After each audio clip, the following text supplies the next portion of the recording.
Voilà, et j'invite mes 5 invités à nous rejoindre. Bonjour, bienvenue.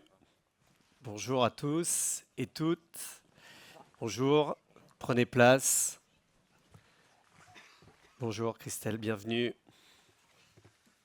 Alors, convergence, évidemment, on a parlé de mesures, on a parlé d'achat programmatique ce matin. Et évidemment, on a tout ça en tête, la convergence, la data, la TV, le streaming, on aurait pu parler du social.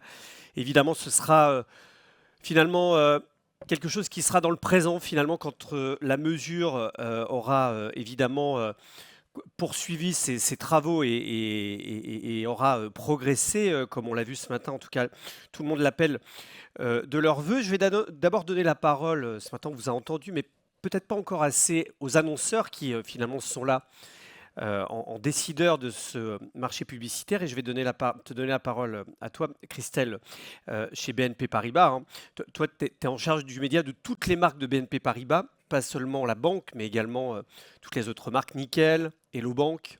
Ouais, je suis à leur service très exactement, Voilà, parce qu'après, il y a des responsables médias dans chaque marque. voilà. Donc tu as une vision assez globale avec la spécificité de chaque marque du groupe BNP Paribas. Donc, tu as cette vision qui est effectivement assez holistique. Comment vous adaptez justement votre stratégie média globale, notamment dans la vidéo, dans la convergence entre la TV, le digital, le streaming, la CTV, le social? Déjà, avant même de parler de convergence vidéo, pardon, on s'adapte en interne. C'est-à-dire que je pense qu'on a assez peu rappelé ce matin le quotidien d'un annonceur. Un annonceur, c'est des budgets qui sont de plus en plus tendus. C'est des budgets qui sont de plus en plus à justifier. Et donc, forcément, ça demande de faire souvent mieux avec moins. Et ça, forcément, ça va aussi avec la volonté d'avoir des convergences parce qu'il faut qu'on justifie. Ensuite, effectivement, ayant une vue assez holistique sur l'ensemble des marques, ça veut dire aussi les réorganiser dans le sens où il faut répartir les ciblages entre les différentes marques de manière à ce que personne ne se mange entre elles. Et donc ça, c'est un gros travail aussi qu'on fait en interne autour justement de ce ciblage. On fait un gros travail sur les créations aussi. On a différents formats que tout le monde nous impose et donc on fait un flot comme ça de production créative. Et puis, on calcule mieux la performance de nos investissements. Donc ça passe par de la meilleure mesure. Ça passe avec aussi beaucoup de discussions avec nos agences et nos différentes agences. Et puis surtout, ça passe avec la décision de passer des partenariats avec différentes régies. Une partie de nos investissements aujourd'hui sont signés auprès de différents partenaires. Et ça nous permet aussi de mieux discuter avec eux, de mieux échanger avec eux pour pouvoir s'adapter à ce marché de la vidéo qui bouge. Voilà. Tu dois jouer sur plein de fragmentation de l'œuvre de BNP Paribas, entre Nickel, Hello Bank, BNP Paribas, et j'en oublie certainement. En tout cas, tu as toute une myriade. Effectivement, que vous ne marchiez pas dessus en termes de prise de parole, parce que j'imagine que Nickel et Hello Bank ne doivent pas prendre la parole en même temps, en tout cas se retrouver sur les mêmes plans. Et puis, il y a la simplification des offres, des régies, des agences, des diffuseurs, des broadcasters, des plateformes. Aujourd'hui, c'est quelque chose d'extrêmement compliqué. Alors, vous avez une agence hein, quand même pour le faire. On en a même plusieurs, Ouais. en vrai. Et donc, on doit aussi faire en sorte de les consolider. Les KPIs aussi. Exactement. Après, de là où on parle surtout, finalement, ce sont de nos propres KPI à l'intérieur de chez l'annonceur. C'est-à-dire qu'on a beaucoup parlé de métriques médias depuis ce matin, et c'est vrai que c'est très important parce que ça permet de piloter. Mais à la fin, nous, ce qu'on nous demande dans les directions générales, c'est quelle est l'évolution de l'image de la marque, quelle est l'évolution de la bonne image, de la très bonne image, quel est l'impact sur la considération. Et ça, ce sont des données qui sont chez l'annonceur pour la plupart du temps. Et je pense qu'aujourd'hui, il est aussi notre responsabilité chez l'annonceur de mieux partager dans les briefs aux agences et aussi auprès des partenaires régies avec lesquels on travaille pour finalement créer les meilleurs KPI médias pour répondre à ces objectifs qui sont des objectifs à la fin d'annonceurs et qui permettent souvent de débloquer les budgets en hauteur. Voilà. Gilles, tu représentes Haïku, une agence média indépendante. Agence média indépendante de l'année. On a remis le prix en début d'année. Quand tu entends Christelle parler, je peux dire d'une certaine souffrance, on va dire, de ce monde de fragmentation, même si évidemment on ne sauve pas des vies, hein, on le dit tous les jours, mais en tout cas, cette complexification, cette fragmentation, euh, on est encore assez éloigné de la convergence, justement, comment une agence peut aider, en tout cas, ses clients, ses annonceurs à lui simplifier la vie. Ben, il est vrai que les tables rondes de ce matin l'ont rappelé, on est dans une bonne voie par rapport aux outils, par rapport aux mesures qui évoluent au niveau du cross-média, mais aujourd'hui pour une agence, la difficulté est réelle en termes de convergence, puisque nous n'avons pas l'outil magique pour dupliquer les audiences. Donc on fait avec les avancées qui sont louables et dans un esprit, on l'a vu ce matin, d'avancer ensemble, mais aujourd'hui, on a encore des freins très, très notables. Donc, de notre côté, le rôle d'une agence sur ces thèmes-là, pour nous, il est avant tout de reprendre la main sur le rôle de conseil, puisqu'effectivement, beaucoup de canaux vidéo, beaucoup de médias vidéo, tous ne se valent pas. Donc on a quand même Avec des mesures fragmentées en plus. des On l'a mesures vu, hein. fragmentées, mais également le fait que toutes les mesures le prouvent aujourd'hui, hein, en termes d'attention publicitaire, tout ne se vaut pas. Donc on peut tout acheter aujourd'hui, et merci aux DSP et aux SSP de nous permettre, mais y compris ce qui ne fonctionne pas. Donc notre principal aujourd'hui enjeu pour nous, c'est de défendre le rôle de conseil par rapport à ce point-là, qui est pour nous crucial, puisque évidemment ce qu'on souhaite, c'est que les campagnes fonctionnent en termes de ROI et d'attention publicitaire. Dans un budget contraint en plus, hein. Dans un budget contraint. Si on considère qu'on a traité la convergence en proposant à nos marques une ligne vidéo qui va agglomérer SVOD, BVOD, AVOD, voire DOH, je pense qu'on se trompe parce que le sujet est plus complexe que ça.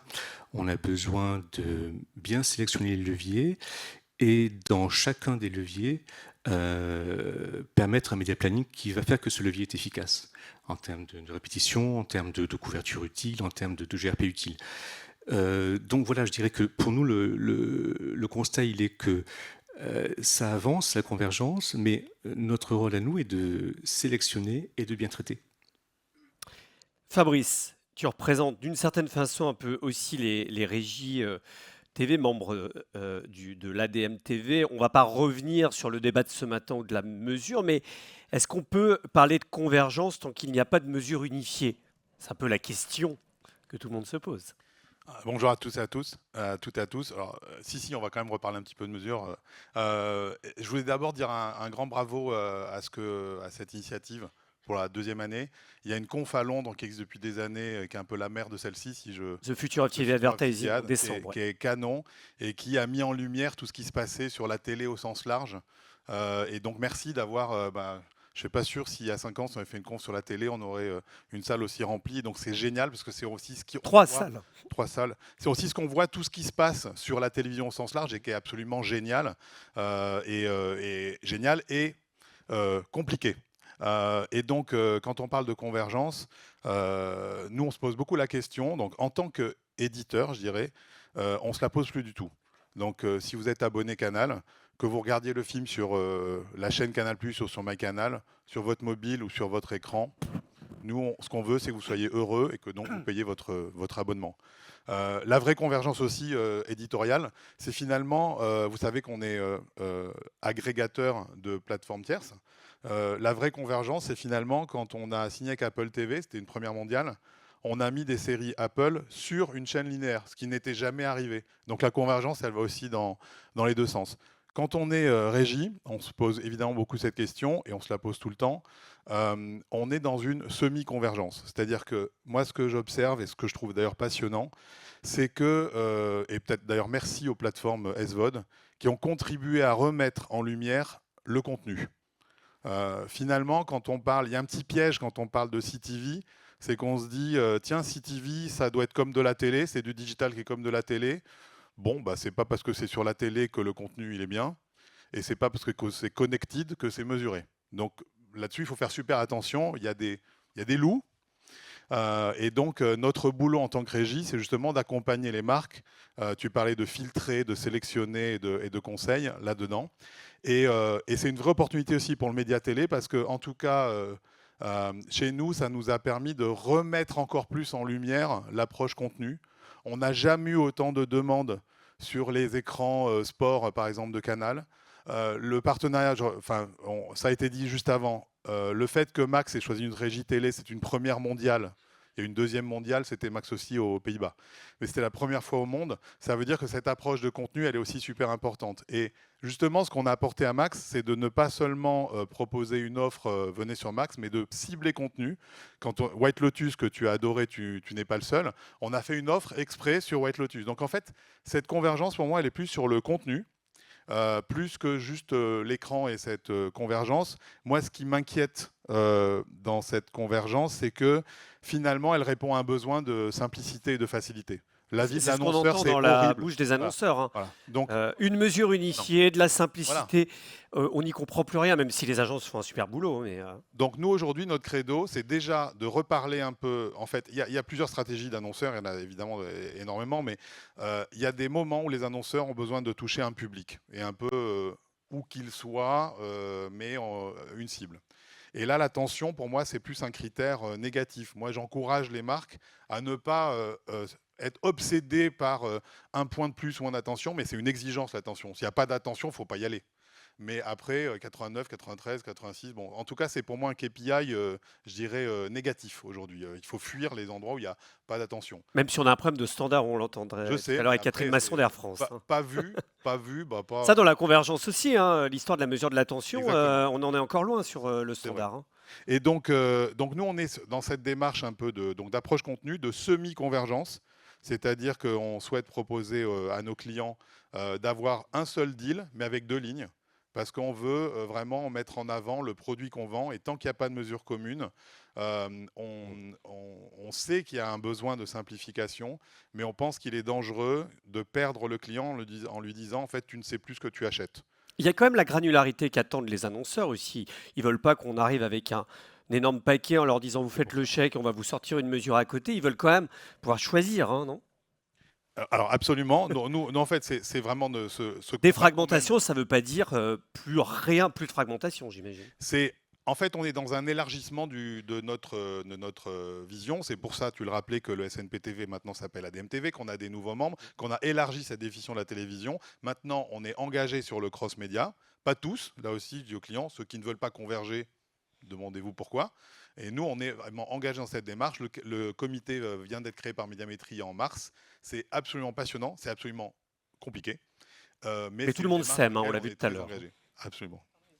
Donc, pour résumer, je dirais semi-convergence, c'est-à-dire un seul discours. Et c'est vrai qu'aujourd'hui, d'avoir un discours vers les marques où on parle de contenu, ça permet d'être sur plusieurs médias. On est aussi, nous, sur un 3e média qui est l'écran. Alors là, pour le coup, l'attention, l'écran que vous avez derrière vous. Il n'y a pas plus magnifique. Et on fait des offres. Par exemple, on a fait Cinémax, parce qu'on est hyper créatif chez Canal. Où vous pouvez être au cinéma et sur Max. Alors c'est sur une chaîne de cinéma concurrente. Hein. Oui. Pas celui-là exactement. Il y a encore des plus beaux cinémas pas loin qu'on commercialise, comme le Grand Rex et UGC, mais bon. On peut le dire, on peut le dire. Donc semi-convergence. Alors les standards techniques, c'est aussi un élément extrêmement important dans la convergence. Augustin, tu représentes Index Exchange. Tout ce que tu as entendu à l'instant, que ce soit Christelle, Gilles, Fabrice, comment tu y réponds? Parce que la technique, elle est extrêmement centrale dans tout ça aussi, dans cette convergence. Elle est capitale, hein, parce qu'on gère des flux. Et donc ça, c'est très important. Mais j'aimerais répondre à ce que tu as dit tout à l'heure, c'est-à-dire qu'on ne sauve pas des vies. Mais je disais ça ce week-end à une de mes filles qui fait médecine en disant bah, « toi, tu sauves des vies ». Elle m'a dit « mais non, vous avez quand même un métier assez important de financer les médias libres, du contenu qui est de qualité. » Et c'est un rôle majeur, c'est-à-dire que quand on voit à moyen terme ce que ça peut donner, c'est un rôle important. Donc il ne faut pas trop dénigrer. Non, mais ça permet de baisser la pression. Bien sûr. Mais voilà, aussi. remettons un peu l'église au centre du village. Non, mais bien sûr, on voit que c'est une opportunité énorme. Moi, en tant que SSP, c'est une opportunité, c'est un accès à des médias de qualité, un inventaire de qualité, donc ça veut dire des CPM plus élevés, ça veut dire de la croissance. De l'autre côté, pour vous, en tant que média, c'est un accès aussi à des nouveaux annonceurs. Je ne sais pas avec combien d'annonceurs vous travaillez, mais une centaine peut-être. Et quand on parle à vos concurrents, peut-être 150. Un SSP, il est interconnecté avec le monde. On est connecté avec 140 DSP au niveau mondial. En France, on doit travailler avec 85, 90 DSP. C'est-à-dire qu'on est connecté à 5 000, 30 000 annonceurs différents. Je ne dis pas que tous ces annonceurs vont faire de la télé, mais demain, oui, en théorie. Alors il faut un petit peu... Fabrice aimerait bien. Hein. Nous aussi, Il est nous aussi, nous aussi. Et donc, effectivement, on voit qu'il y a une convergence. Et c'est un peu comme la chanson des Black Eyed Peas, Meet Me et Halfway. Il faut que les deux se rencontrent. Et il y a 2 ans, le programmatique, tous les acteurs de programmatique, on est régis par un protocole. On va dire que c'est un langage commun entre tous les acteurs qu'on a lancé en 2011 parce qu'il y avait un déficit de confiance entre les acheteurs et les vendeurs. Donc ce protocole, il s'appelle OpenRTB 2.6. Et on l'a fait évoluer parce qu'on a vu que le marché évoluait vers la télé et on a intégré les signaux de la télévision, le genre de programme, la langue. On a intégré les spots publicitaires avec la possibilité d'aller chercher le premier spot, le dernier. On a intégré des flores à la seconde. On a fait évoluer les protocoles pour intégrer la télévision. Donc c'est plus d'efficacité, plus de transparence aussi, hein, parce qu'on peut garantir que la publicité a bien été diffusée, et aussi une meilleure expérience utilisateur. De l'autre côté, on voit qu'il y a quand même... Il faut que les acteurs historiques nous rencontrent. Je vais vous prendre un exemple très concret. Depuis 2018, on a un consentement explicite. On va tous consentir, voilà. Et donc c'est géré par une CMP. Et dans la CMP, on va mettre des acteurs technologiques pour lesquels on va consentir. Le but, c'est d'élargir le plus possible cette liste, sinon on se ferme des portes. Et malheureusement, les acteurs historiques de la télé ont limité ces CMP.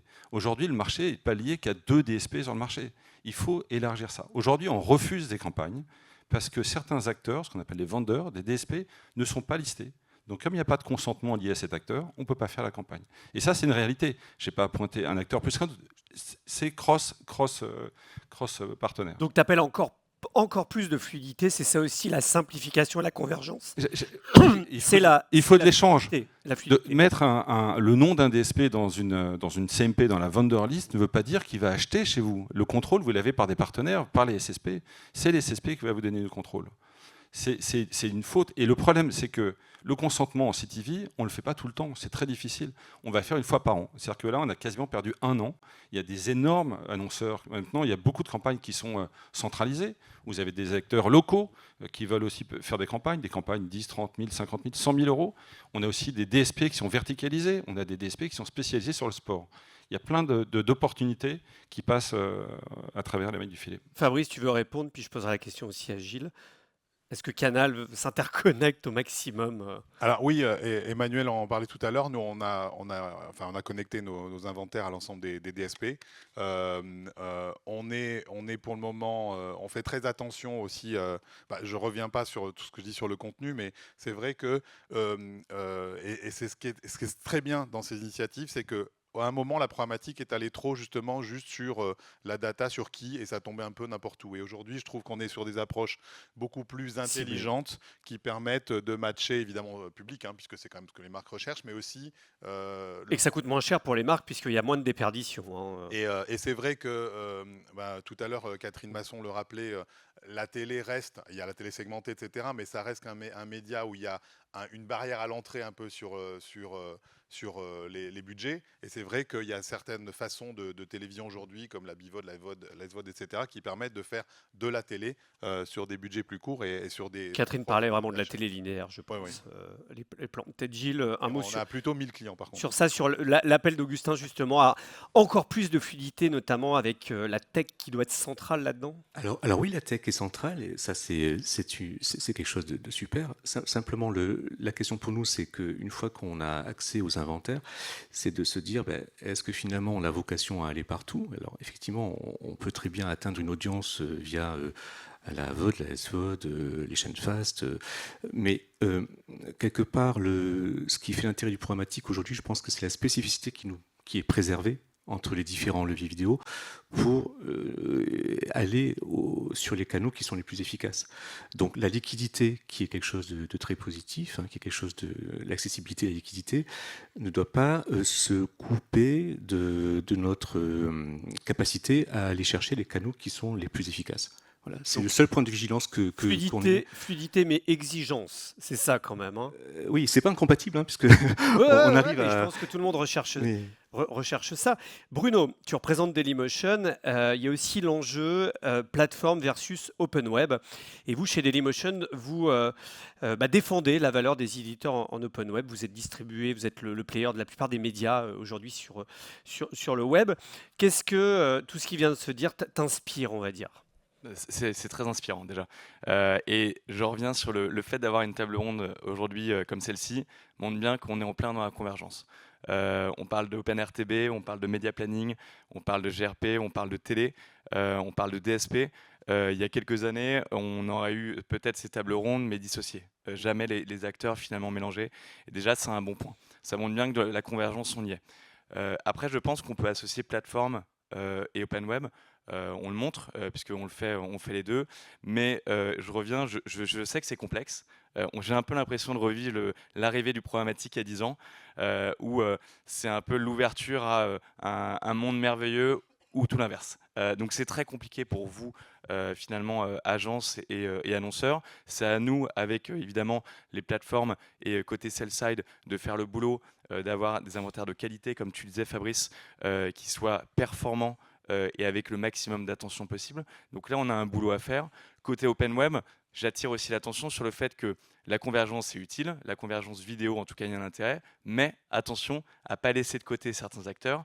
C'est ce qui se passe, parce qu'aujourd'hui, la convergence, elle est utile pour certaines grosses plateformes, parce qu'il y a une simplicité d'accès à ces inventaires au niveau France, mais au niveau international, ce qui peut aussi complexifier finalement le positionnement de certains éditeurs, donc ce qu'on appelle éditeurs open web. Et là, il y a un risque. Il y a un risque à terme, même à court terme, parce que quand on entend et quand on voit les différentes mesures qui sont en cours, et notamment cross-device, on se rend compte que finalement, on laisse de côté une partie de l'écosystème open web, puisque l'open web, et tout à l'heure ça a été dit, et donc je le dis, aucun problème, Tids l'a dit, et c'est très bien qu'ils le disent. Tids l'a dit, il ne faut pas oublier aussi qu'aujourd'hui, on parle de la télé, mais le mobile, ça reste encore une très grosse attractivité, une très grosse consommation de la vidéo. Donc du coup, nous, notre boulot, Dailymotion, mais surtout en tant que prestataire technique auprès de tous les éditeurs, c'est d'accompagner l'ensemble de ces éditeurs pour que demain, on ait une convergence, mais qui soit commune, parce que le risque qu'on pourrait avoir de cette convergence, c'est que ça soit une convergence qui finalement mette de côté un peu les plus faibles, ou en tout cas les moins adaptés à une taille de massification des audiences. Et donc nous, notre enjeu, c'est d'associer à la fois la technologie, le côté premium, la qualité des inventaires et évidemment l'attention. Et je terminerai juste là-dessus. L'attention, je pense que c'est clé, mais l'attention utile. L'attention, ça se travaille. C'est à nous, côté sell-side, finalement, de limiter la pression publicitaire. Catherine Masson le disait. Totalement d'accord avec elle. À nous de le faire pour que vous, derrière, on puisse vous proposer des inventaires de qualité, performants et qui puissent être au standard des gros acteurs du marché. On a rajouté un peu de fragmentation là-dedans avec, entre guillemets, une certaine opposition, mais pas tant que ça, entre les plateformes fermées et l'open web. Augustin, c'est quelque chose qu'on peut fluidifier, ça, quand même? Il va falloir que les plateformes fermées s'ouvrent un peu, c'est ça? Oui, mais je pense que oui, on va le fluidifier. Je pense qu'il y a un déficit de confiance entre les acteurs historiques et la techno, en règle générale. Il y a je pense que la télé, c'est le média roi. Le programmatique, comme tu disais, c'est arrivé il y a un peu plus de 10 ans, 15 ans. Et on est vraiment le vilain petit canard. Et on est encore identifié comme étant le vilain petit canard, les invendus, la black box, etc. Le pas cher. Le pas cher. Mais le marché a complètement évolué. C'est-à-dire que c'est plus du tout ça. C'est-à-dire que maintenant, on a des garanties de transparence, des garanties d'efficacité. On a mis en place des protocoles, etc. Tout à l'heure, j'entendais que les campagnes avec de la data, ça ne fonctionnait pas forcément. Oui. Parce que si vous utilisez les anciens protocoles en programmatique, on est sur une taxonomie qui n'est pas du tout adaptée. Une taxonomie Dernière chose, Fabrice disait tout à l'heure, on est interconnecté avec tous les DSP. C'est une erreur. Je suis désolé, Fabrice. On est dans un marché de demande et d'achat. C'est-à-dire que c'est un échange. Les CSP défendent des positions des éditeurs. Notre but, c'est de faire des block lists, de vous aider à vendre plus cher. Le but d'un DSP, c'est d'acheter le moins cher possible pour l'annonceur. Voilà. C'est-à-dire que demain, si vous vendez des voitures, ne demandez pas aux acheteurs de fixer le prix. C'est exactement ça. On est les meilleurs alliés et la garantie que vous allez mieux vendre demain. Donc, connectez un SSP. Un SSP, il est connecté avec 140 DSP. N'allez pas mettre directement des DSP derrière vous. Pour conclure, Christelle, est-ce que ça te rassure tout ça? On demande plus de fluidité, il y a une volonté de remettre de la tech là-dessus. Est-ce que tu ressors plutôt avec le sourire et en te disant « j'ai du pain sur la planche » Alors j'avais déjà le sourire. Donc, Mais tu l'as toujours. voilà. Oui, bah, évidemment que ça me rassure et je pense qu'il faut qu'on continue à avoir toujours tous ces discussions ensemble. Je pense que c'est hyper important. C'est aussi pour ça que je pense qu'il faut que l'annonceur sorte et voit ses agences, les régies, ses régies partenaires, etc. Je voulais juste réagir aussi à quelque chose. Je pense que chez l'annonceur, je le dis souvent quand j'ai l'occasion d'intervenir, mais je pense qu'on a un rôle central sur la défense des éditeurs français aussi et de ne pas mettre tous nos investissements chez les internationaux, même si c'est très important aussi. Mais je pense que ça, c'est où à sont les notre main. audiences aussi. Hein. Exactement, c'est à notre main. J'avais ces discussions l'autre jour avec un autre annonceur. Quand on signe, quand on dit OK pour Go Plan Média, il y a aussi une responsabilité de notre part. Voilà. Gilles, en quelques secondes. Oui, je rejoins tout à fait ce constat, c'est-à-dire que derrière la convergence, il y a le sujet du financement des plateformes et de l'encouragement que nous avons tous à faire pour arriver à un cercle vertueux de financement des acteurs, notamment français. Et on sait que certaines plateformes ont été surinvesties par rapport à leur performance, donc complètement d'accord avec ça. Si vous voulez continuer ce débat, on a un stand et on serait ravis en tout cas de vous accueillir parce qu'on veut en tout cas défendre les éditeurs français. Avec grand plaisir. Voilà, pour y aller juste après l'interview de Rodolphe Bien Bellmer. sûr. Merci beaucoup. Merci.